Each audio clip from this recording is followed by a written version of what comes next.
ಎಲ್ರಿಗೂ ನಮಸ್ಕಾರ. ಆತ್ಮೀಯ ಧ್ರುವತಾರ ಯೂಟ್ಯೂಬ್ ಚಾನಲ್ಗೆ ಸ್ವಾಗತ. ಸ್ನೇಹಿತರೆ, 1983ರಲ್ಲಿ ಒಂದು ಸಿನಿಮಾ ತೆರೆ ಕಾಣುತ್ತೆ. ಆ ಸಿನಿಮಾ ಮೊದಲು ಎಲ್ಲರೂ ಕೂಡ ಅನ್ಕೊಂಡಿದ್ರು ಈ ಸಿನಿಮಾ ಒಂದು ಅಪ್ಪಟವಾಗಿರುವಂತ ಲವ್ ಸ್ಟೋರಿ ಮತ್ತು ಈ ಸಿನಿಮಾ ಸಿಕ್ಕಾಪಟ್ಟೆ ಗೋಲ್ಡ್ ಸಿನಿಮಾ, ಈ ಸಿನಿಮಾನ ಯಾರು ನೋಡ್ತಾರೆ ಅಂತ. ಆದ್ರೆ ಈ ಸಿನಿಮಾ 83 ರಿಲೀಸ್ ಆಗಿ ಸಿಲ್ವರ್ ಜೂಬ್ಲಿ ಆಚರಣೆ ಕೂಡ ಮಾಡುತ್ತೆ. 25 ವಾರಗಳ ಕಾಲ ಭರ್ಜರಿ ಪ್ರದರ್ಶನ ಕೊಡುತ್ತೆ. ಆ ಸಿನಿಮಾ ಯಾವುದು ಅಂತಂದ್ರೆ ಬೆಂಕಿಯ ಬಲೆ ಸಿನಿಮಾ. ಈ ಸಿನಿಮಾದಲ್ಲಿ ತೂಗುದೀಪ್ ಶ್ರೀನಿವಾಸ್ ಅವರು, ಅನಂತ್ನಾಗ್ ಅವರು ಮತ್ತು ಲಕ್ಷ್ಮಿ ಅವರು ಅಭಿನಯ ಮಾಡಿದ್ದಾರೆ. ಈ ಸಿನಿಮಾ ಸಾಕಷ್ಟು ಕ್ರೇಜ್ ನ ಹುಟ್ಟು ಹಾಕಿತ್ತು. ಯಾಕೆ ಅಂತಂದ್ರೆ ಈ ಹಿಂದೆ ಬಂದಂತ ಚಂದನದ ಗೊಂಬೆ ಸಿನಿಮಾ ಲಕ್ಷ್ಮಿ ಅವರು, ಅನಂತ್ನಾಗ್ ಅವರು ಮತ್ತು ದೊರೆ ಭಗವಾನ್ ಅವರ ನಿರ್ದೇಶನ ಇರುತ್ತೆ. ಹಾಗಾಗಿ ಆ ಸಿನಿಮಾ ದೊಡ್ಡ ಮಟ್ಟದಲ್ಲಿ ಸಕ್ಸಸ್ ಕೂಡ ಆಗಿರುತ್ತೆ. ಅದಾದ್ಮೇಲೆ ಮತ್ತೆ ಈ 3 ಜನ ಅಂದ್ರೆ ಲಕ್ಷ್ಮಿ ಅವರು, ಅನಂತ್ನಾಗ್ ಅವರು ಮತ್ತು ದೊರೆ ಭಗವಾನ್ ಅವರು, ಈ 3 ಜನ ಸೇರಿ ಮಾಡುವಂತ ಸಿನಿಮಾ ಬೆಂಕಿಯ ಬಲೆ. ಈ ಸಿನಿಮಾ 25 ವಾರಗಳ ಕಾಲ ಭರ್ಜರಿ ಪ್ರದರ್ಶನ ಕೂಡ ಕಾಣುತ್ತೆ. ಆಗಿನ ಕಾಲದಲ್ಲಿ ಒಂದಷ್ಟು ಜನ ಅನ್ಕೊಂಡಿದ್ದಂತೆ ಈ ಸಿನಿಮಾ ಅನಂತ್ನಾಗ್ ಅವ್ರಿಗೆಲ್ಲ ಬರ್ದಿರೋದು, ಈ ಸಿನಿಮಾ ಅಣ್ಣವರು ಬರ್ದಿದ್ರು. ಈ ಸಿನಿಮಾದಲ್ಲಿ ಕೊನೆ ಸೀನಲ್ಲಿ ಸಾಯುವಂತ ಸನ್ನಿವೇಶ ಇದೆ. ಹಾಗಾಗಿ ಅಣ್ಣವ್ರು ಬೇಡ ಅಂದ್ರು. ಅದಕ್ಕೋಸ್ಕರ ದೊರೆ ಭಗವಾನ್ ಅವರು ಅನಂತ್ನಾಗ್ ಅವ್ರಿಗೆ ಮಾಡಿದ್ರು ಅಂತ ಅಂದ್ಬಿಟ್ಟು ನಿರ್ದೇಶಕರು ಸ್ಪಷ್ಟಪಡಿಸ್ತಾರೆ. ಈ ಸಿನಿಮಾ ಯಾವುದೇ ಕಾರಣಕ್ಕೂ ಅಣ್ಣವರು ಬರ್ದಿದ್ದಲ್ಲ. ಈ ಸಿನಿಮಾನ ಅನಂತ್ನಾಗ್ ಅವರು ಮತ್ತು ಲಕ್ಷ್ಮಿ ಅವರಿಗೆ ಬರ್ದಿದ್ದು. ಯಾಕೆಂದ್ರೆ ಈ ಹಿಂದೆ ಬಂದಂತಹ ಚಂದನದ ಗೊಂಬೆ ಸಿನಿಮಾ ಸಾಕಷ್ಟು ದೊಡ್ಡ ಮಟ್ಟದಲ್ಲಿ ಗೆದ್ದಿರುತ್ತೆ. ಆ ಒಂದು ಸಕ್ಸಸ್ ನಾನು ಕ್ಯಾರಿ ಮಾಡ್ಬೇಕಾಗಿರುತ್ತೆ. ಹಾಗಾಗಿ ಮತ್ತೆ ಅವರಿಬ್ಬರಿಗೆ ಅವಕಾಶ ಕೊಟ್ಟು ಈ ಸಿನಿಮಾನ ಮಾಡಿಸ್ತೀನಿ ಅಂತ ಅಂದ್ಬಿಟ್ಟು. ಈ ಸಿನಿಮಾದಲ್ಲಿ ನಿಜಕ್ಕೂ ನಾವು ಹೊಗಳ್ಬೇಕಾಗಿರೋದು ಯಾರು ಅಂತಂದ್ರೆ ಲಕ್ಷ್ಮಿ ಅವ್ರನ್ನ. ಯಾಕೆಂದ್ರೆ ಕ್ಲೈಮ್ಯಾಕ್ಸ್ ಅಲ್ಲಿ ಒಂದು ದೃಶ್ಯ ಬರುತ್ತೆ.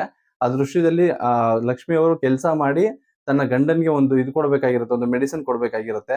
ಅಂದ್ರೆ ಹೋಗಿ ಗಾರೆ ಕೆಲ್ಸಕ್ಕೆ ಸೇರ್ಕೋತಾರೆ. ಆ ಚಿತ್ರೀಕರಣ ನಡಿಬೇಕಾದ್ರೆ ಲಕ್ಷ್ಮಿ ಅವರು ಚೆನ್ನಾಗಿರೋ ಸೀರೆ ಉಟ್ಕೊಂಡಿರ್ತಾರಂತೆ. ಆಗ ದೊರೆ ಭಗವಾನ್ ಹೇಳ್ತಾರಂತೆ, ಈ ಸೀರೆನ ಒಂದ್ ಸ್ವಲ್ಪ ಗಲೀಜ್ ಮಾಡ್ಕೊಡಿ, ಯಾಕೆಂದ್ರೆ ಗಾರೆ ಕೆಲಸ ಮಾಡ್ತಿರೋದು ನೀವು ಈ ಸಿನಿಮಾದಲ್ಲಿ ಅಂತ ಹೇಳಿದಾಗ ಲಕ್ಷ್ಮಿ ಅವರು ಬೇಡ ಒಂದ್ ನಿಮಿಷ ಇರಿ ಅಂತ ಹೇಳ್ಬಿಟ್ಟು ಹೋಗಿ ಅಲ್ಲೇ ಗಾರೆ ಕೆಲಸ ಮಾಡ್ತಿದ್ದಂತ ಒಂದು ಮಹಿಳೆ ಹತ್ರ ಹೋಗಿ ಅವ್ರ ಸೀರೆನ ಅವ್ರು ಕೊಟ್ಟು ಅವರ ಒಂದು ಹಳೆ ಸೀರೆನ ಇವ್ರು ತಗೋತಾರೆ. ತಗೊಂಡು ಅದೊಂದ್ ಸ್ವಲ್ಪ ವಾಸನೆ ಎಲ್ಲ ಬರ್ಬೇಕು, ಒಂದ್ ಸ್ವಲ್ಪ ಗಲೀಜೆಲ್ಲ ಆಗ್ಬೇಕು ಅಂತ ಅನ್ಬಿಟ್ಟು ಅದಕ್ಕೊಂದಷ್ಟು ಕೆಮಿಕಲ್ ಅದನ್ನೆಲ್ಲ ಹಾಕ್ಸಿ ಒಂದ್ ಸ್ವಲ್ಪ ಹಳೇದ್ನ ಮಾಡಿ ಎತ್ತಿ ಅದನ್ನ ಉಟ್ಕೊಂಡು ಅವ್ರು ಅಭಿನಯ ಮಾಡ್ತಾರೆ ಆ ಸಿನಿಮಾದಲ್ಲಿ. ಆ ಕ್ಲೈಮ್ಯಾಕ್ಸ್ ಅಲ್ಲಿ ನೋಡ್ಬೋದು ನೀವು, ಲಕ್ಷ್ಮಿ ಅವ್ರ ಒಂಥರ ಸೇಮ್ ಗಾರೆ ಕೆಲಸ ಮಾಡೋ ಒಂದು ಮಹಿಳೆ ತರನೇ ಕಾಣಿಸ್ತಾರೆ. ಯಾಕೆಂದ್ರೆ ಇವಾಗಿನ ಒಂದು ಹೊಸ ನಟಿಗರು ಯಾವ ತರ ಅಂತಂದ್ರೆ ಚೆನ್ನಾಗಿರೋ ಸೀರೆ ಕೊಟ್ರೆ ಇನ್ನೂ ಚೆನ್ನಾಗಿರೋದ್ ಕೊಡಿ ಅಂತ ಕೇಳ್ತಾರೆ ಹೊರತು ಆ ಪಾತ್ರಕ್ಕೆ ಏನ್ ಬೇಕೋ ಅದನ್ನ ಮಾಡೋದು ತುಂಬಾ ಕಮ್ಮಿ ಈಗಿನ ನಟರಲ್ಲಿ. ಯಾಕೆಂದ್ರೆ ಲಕ್ಷ್ಮಿ ಅವರು ಆಗಿನ ಕಾಲದಲ್ಲಿ ಅಣ್ಣವ್ರನ್ನ ಬಿಟ್ರೆ ನೆಕ್ಸ್ಟ್ ಲಕ್ಷ್ಮಿ ಅವರೇ ಅಭಿನಯದಲ್ಲಿ ಅಷ್ಟೊಂದು ಒಂದು ಪ್ರಬುದ್ಧತೆ ಹೊಂದಿದಂತ ನಟಿ ಅಂತಾನೆ ಹೇಳ್ಬೋದು. ಅನಂತ್ನಾಗ್ ಅವರ ಅಭಿನಯ ಕೂಡ ಈ ಸಿನಿಮಾದಲ್ಲಿ ತುಂಬಾ ಅಚ್ಚುಕಟ್ಟಾಗಿತ್ತು.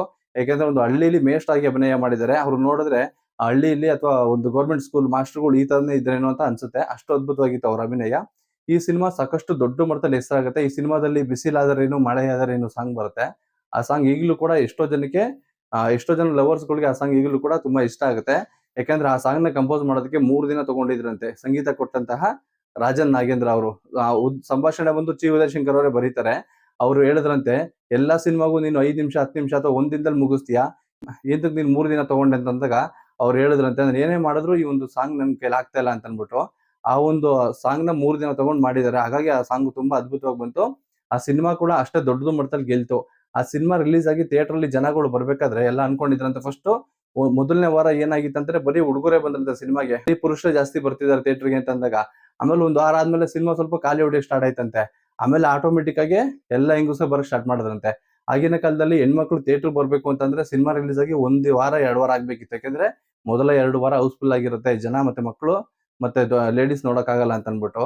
ಈ ಸಿನಿಮಾ ರಿಲೀಸ್ ಆಗಿ 2 ವಾರ ಆದ್ಮೇಲೆ ಮಹಿಳಾ ಪ್ರೇಕ್ಷಕರು ಜಾಸ್ತಿ ಆದ್ರಂತೆ. ಈಗ ಒಂದು 100 ಸೀಟ್ ಇತ್ತು ಅಂದ್ರೆ ಥಿಯೇಟರ್ ಅಲ್ಲಿ ಅದ್ರಲ್ಲಿ ಒಂದು 60 ಭಾಗ ಬರೀ ಮಹಿಳೆಯರೇ ಇದ್ರಂತೆ. ಆ ತರ ಒಂದು ದೊಡ್ಡ ಮಟ್ಟದಲ್ಲಿ ಈ ಸಿನಿಮಾ ಪಬ್ಲಿಸಿಟಿ ಆಯ್ತು. ಅಂದ್ರೆ ಒಬ್ಬರಿಂದ ಒಬ್ರಿಗೆ ಹೇಳ್ಕೊಂಡೇನೆ ಈ ಸಿನಿಮಾ ದೊಡ್ಡ ಮಟ್ಟದಲ್ಲಿ ಸಕ್ಸಸ್ ಕೂಡ ಆಯ್ತು. ಆಗಿನ ಕಾಲಕ್ಕೆ ಈ ಸಿನಿಮಾ 1.5 1.25 ಕೋಟಿವರೆಗೂ ಕೂಡ ಕಲೆಕ್ಷನ್ ಮಾಡಿತ್ತಂತೆ 1983ರಲ್ಲಿ. ಈ ಸಿನಿಮಾ 25 30 ವಾರಗಳ ಕಾಲ ಭರ್ಜರಿ ಪ್ರದರ್ಶನ ಕೂಡ ಕಾಣುತ್ತೆ.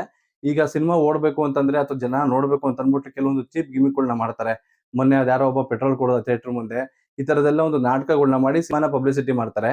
ಆದ್ರೆ ಆಗಿನ ಕಾಲದಲ್ಲಿ ಇದು ಯಾವ್ದು ಕೂಡ ಇರ್ಲಿಲ್ಲ. ಸಿನಿಮಾ ಚೆನ್ನಾಗಿತ್ತು ಅಂತಂದ್ರೆ, ಕಂಟೆಂಟ್ ಚೆನ್ನಾಗಿತ್ತು ಅಂತಂದ್ರೆ ಆಟೋಮೆಟಿಕಲಿ ಸಿನಿಮಾ ಥಿಯೇಟರ್ಗೆ ಜನ ಬರ್ತಿದ್ರು. ಸಾಂಗ್ ಚೆನ್ನಾಗಿತ್ತು ಅಂತಂದ್ರೆ ಅದಿನ್ನು ಡಬಲ್ ಪ್ಲಸ್ ಪಾಯಿಂಟ್. ಒಬ್ಬರಿಂದ ಒಬ್ರಿಗೆ ಹಬ್ಬಿನೇ ಸಿನಿಮಾ ಬರ್ತಾ ಇತ್ತು. ಯಾಕೆಂದ್ರೆ ಆಗಿನ ಕಾಲದಲ್ಲಿ ಜನರಿಗೆ ಇದ್ದಿದ್ದು ಒಂದೇ ಎಂಟರ್ಟೈನ್ಮೆಂಟ್, ಅದು ಸಿನಿಮಾ ಮಾತ್ರ.